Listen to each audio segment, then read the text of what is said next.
د لندن په زړه کې د لارډز په کرکټ لوبغالي کې د لارډز کرکټ لوبغالی چې په کرکټ لوبه کې ډېر خورا زیات تاریخي ارزښت لري.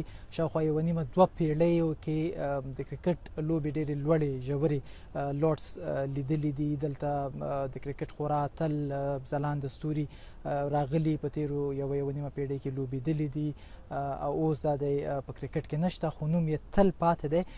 دلته نن ورځ ما ولیدل چې ګڼ شمېر خلک لګیا وو او د دغې لوبغالي په بېلابېلو برخو کې کار کاوه، هڅه یې کوله چې دغه چمن ښه وساتي، په خپله هغه پیچونه چې لوبه پرې کېږي هغه ښه وساتي. نو کال 12 میاشتې دلته هره ورځ خلک کار کوي او هڅه کوي چې دا لوبغالی د کرکټ د لوبې دپاره په عالي حالت کې وساتي. د لوبغالي په منځ کې دوه پیچونه دي چې په خپله په دې پیچ باندې لوبه کېږي. نو له لوبې وړاندې بیا یو پیچ انتخابیږي او تر ډېره حده پورې که چېرته په اونۍ کې 2 یا 3 لوبې په دې لوبغالي کې کېږي، نو هڅه دا وي چې یوه لوبه په یوه پیچ وشي، بله لوبه په بل پیچ وشي. په لارډز لوبغالي کې شاوخوا 10,000 کسان کولی شي چې په ژوندۍ بڼه دې لوبغالي ته راشي او لوبه وګوري.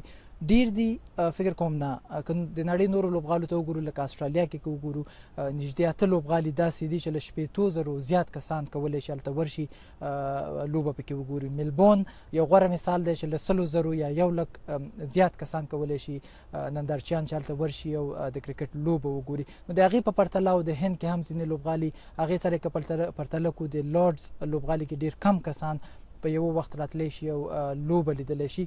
بله خبره چې ما یو احساس کړه، دلته په لندن او بریتانیا کې هوا ډېر کله ښه نه وي او که وګورو ډېر کله یا کله لوبې چې دي د باران له امله لغوه کېږي.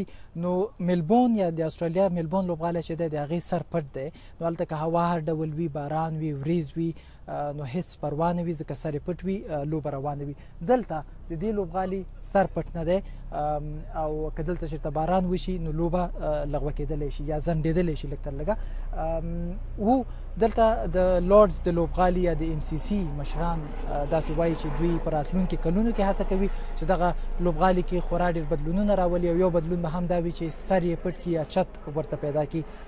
نور که وګورو شاوخوا تقریبا په 3 کنجونو کې 3 سکرینونه لوی تلویزیونونه لګېدلي دي چې نندارچیان د لوبې پر مهال کولی شي د لوبې ځینې کلیپونه چې هلته خپرېږي هغه وګوري. 4 کنجونو کې د لارډز لوبغالي فلډ لایټس چې ورته وایي یا هغه ګروپونه چې د شپې د مهال لوبه رڼا کوي، لوبغالی رڼا کوي، هغه هم شته. هغه څنګ کې د رسنیو لپاره یو ښکلی ځانګړی ځای جوړ کړی چې هلته د رسنیو کسان، ژورنالیستان، خبریالان ورځي او ګوري لوبه له هغه ځایه او خپروي. نو په ټوله کې دغه لوبغالی دی لارډز، تاریخي لوبغالی، ډېر خلک یې پیژني او افغانستان به دلته له MCC سره د جولای په 11 نیټه لوبه کوي. دې کې هېڅ شک نشته چې د ډېرو افغان لوبغاړو لپاره به لارډز کې لوبېدل هغه هم د MCC او د پیاوړو لوبغاړو پر وړاندې یوه داسې خبره وي چې دوی یې په کوچنیوالي کې هیله لرله.